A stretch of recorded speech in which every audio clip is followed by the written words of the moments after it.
And looking at the third line of defense,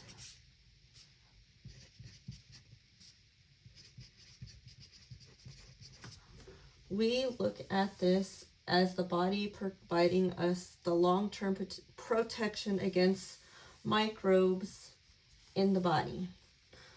The third line of defense can be both specific and adaptive. This includes many different things to have the third line of defense be functional. To start, we have agranulocytes, which include both WBCs and monocytes in the body that are important for the third line of defense. We also have antibodies that are proteins, and these proteins allow for the bondage to foreign antigens in the body that initiates the immune response in the body. This happens from the antibody sticking to an antigen in the body by removing it and destroying it and eventually killing it. There is also an antigen, which is a chemical found within the body with the foreign microbe that also helps with the immune response. With an antigen, this allows for the immune to determine what needs to be in the body and what cells or viruses do not belong in the body. We also have ACPs in the body, which are a group of phagocytic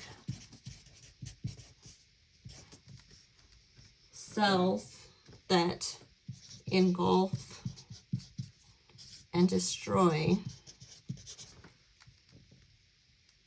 the microbes from the foreign antigens, initially killing what is in the body and that does not belong.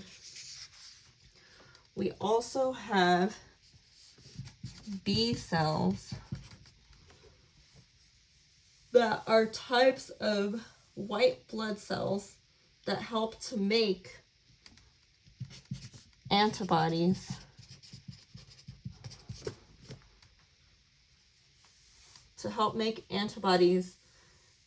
and they go to the specific kinds of antibodies. We have plasma B cells that help to make and secrete the antibodies. We have memory B cells that are pretty much dormant in the body, but when the B plasma cells become activated, they wake up in the body and protect us from the pathogens. With the ACPs, we have monocytes that are found in the blood that also have macrophages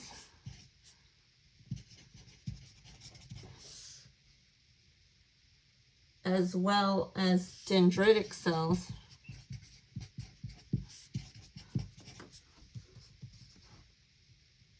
that perform the APC's function of attaching to the pathogens in the body. Along with that, we have T cells in the body that fight the foreign pathogens within the body. There are also T receptor cells in the body that bind to specific antigens as well. With this, we have cytotoxic T cells that kill the pathogen and release chemicals that harm the antigen. Then we have helper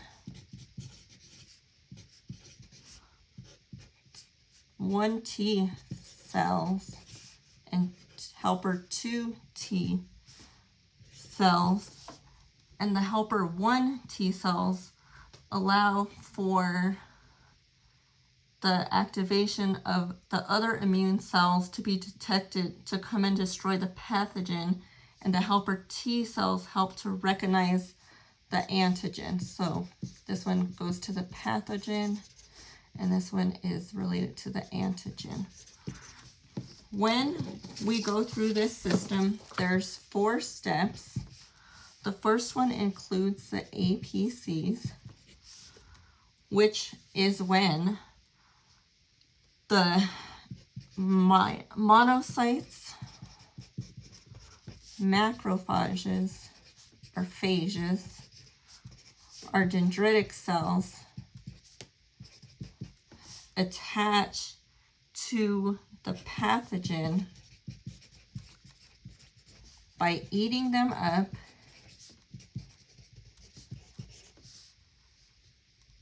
identifying and later killing the microbe. In the second step, we have the T cells, which include the cytotoxic T cells, helper T cells, and helper T1 cells, helper T2 cells that learn to recognize the antigens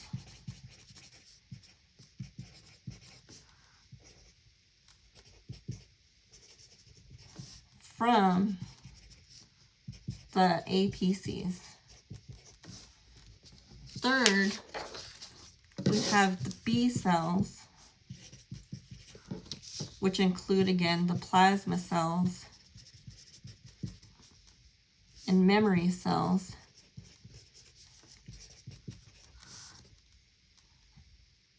That learn to recognize the antigen from the helper 2 cells, and again the plasma cells make and secrete the antibodies, while the memory cells become activated when they recognize the foreign object.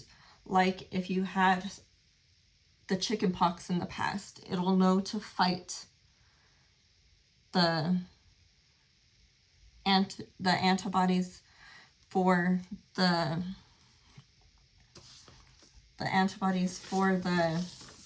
infection. Finally, we have the antibodies that are made from the plasma B cells, and these are later released, binding to the antigen and protecting us in the long run from this infection the first time, The second time, it might not be as bad, and the third time, you might not feel anything at all. And that is the third line of defense.